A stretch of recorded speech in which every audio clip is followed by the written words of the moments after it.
Tu connais ce moment? Quand tu te réveilles à 3 heures du matin, fixant le plafond, cette douleur familière dans la poitrine. Dans le noir, tu allumes ton téléphone. Tu regardes ce graphique, cette chose que tu as vendue par peur ou que tu as attendue en te disant « j'achèterai quand ça baissera encore un peu ». Elle a grimpé si haut maintenant qu'elle est hors de portée. Ce que tu ressens à ce moment-là, ce n'est pas juste la perte d'argent. Ce que tu ressens, c'est d'être spectateur de ta propre vie. Le train quitte la gare et toi, valise à la main, tu restes seul sur ce quai glacé.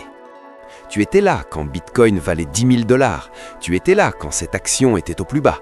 Mais tu as juste regardé. Aujourd'hui, on ne va pas parler des chiffres dans ton portefeuille. Aujourd'hui, on va parler de ce « si seulement » coincé dans ta gorge et du goût amer des opportunités manquées. Tu sais ce qui est le plus dur? Ce n'est pas d'être sans argent. Le manque d'argent, ça se règle. Le plus dur, c'est de voir quelqu'un qui n'est pas plus intelligent que toi, peut-être même qui travaille moins que toi, voire plus lâche que toi, transformer sa vie simplement parce qu'il a eu le courage d'appuyer sur ce bouton ce jour-là. Ça brise l'orgueil d'un homme. Le marché ne te punit pas seulement avec les chiffres rouges sur ton écran, il te punit avec cette question que tu te poses chaque matin devant le miroir. Je le savais, bon sang, je le savais.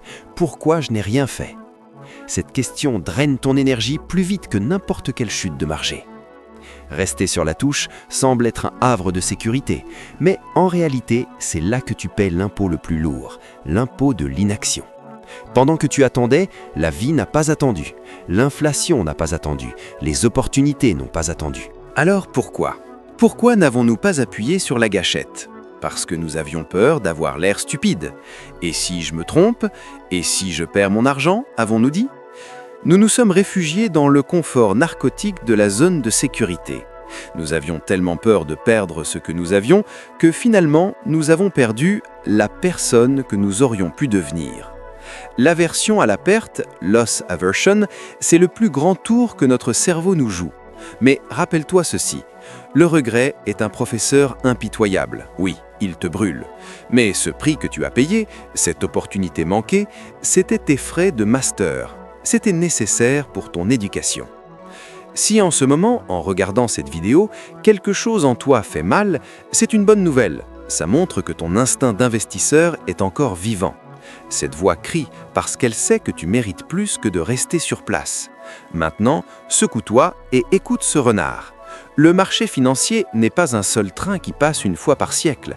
C'est une immense station de métro qui fonctionne 24 heures sur 24. Si tu as raté le train de 2020, ne sois pas triste. Le train de 2026 chauffe ses moteurs en ce moment même. Les rails pour le train de 2030 sont en train d'être posés.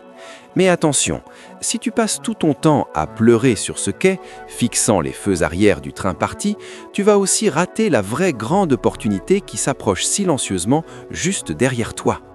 Le passé est un poids de fer, lourd, qui t'entraîne au fond.